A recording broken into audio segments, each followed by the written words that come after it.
يقول لي 10 سنوات 16 سنة كل 10 أيام أمي تمشي اللي بطني بيدها. الله يكرمكم.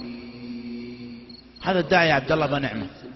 عبد الله تزوج قبل سنة أو أقل أو أكثر ببسيط، بيني وبينه اتصالات. قلت عبد الله معليش تزوجت وانت تعبان؟ قال تزوجت بر في أمي. أمي لمتى تشيني وتقلبني؟ مشروع شل الكامل وهو داعي إلى الله. نحسب والله حسيب ولا نزكي على الله أحد. شوفوا الأم وش تسوي وحنا وش نجازيهم. نجازيهم بأف، ليتها أف. ربي نهانا عن أف. جمل مفيدة نقول.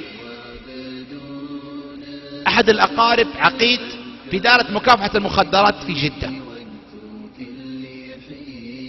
يقول جاءت قضية في بحرة فطلبوا لابد حضور عضو من مكافحة المخدرات لأن في شاب متوفي محروق. هذا الشاب دخل على بيتهم، شافت أمه فقالت يريد أنت لين متى على هذا الحال؟ أثرت فيها الكلمة. دخل سكب على نفسه بنزين، ولع بنفسه نار، انتحر. دخلت عليه أمه شافته مولع نار. ايش سوت؟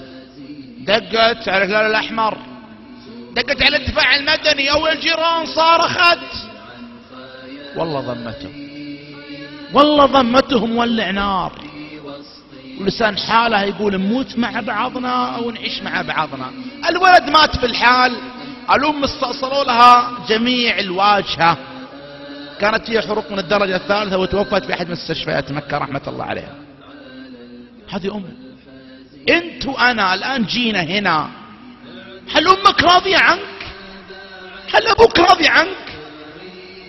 لا يجي يوم من الأيام تتمنى ريحتهم، ما هم، لا تتمنى تشوف الأرض اللي كان فيها أبوك، الأرض اللي كانت فيها أمك. هي رسالة جاية اليوم، بكرة، بعده، جاية لابد انك تتقبلها. اخوي واخوك ما يقدر يوصلها. ابوي ممكن لكن ما يقدر. يمكن خالك او المطوع اللي عندكم في الحي راح يجي يوم من الايام يقول لك يا فلان امك ماتت، يا فلان امك ماتت. هل عندك قدرة تستقبل الكلمة هذه؟ هل قدمت شيء لهم؟ هل في بر بينك وبينهم؟ هل يدعو لك يا رب اصلح واهديه، او يا رب لا ترده اذا خرج؟ انت تختار لنفسك الدعوات اما من اعمالك وافعالك. فاحمد الله على والديك، احمد الله على امك وابوك، وشوف من يتمنى والدين.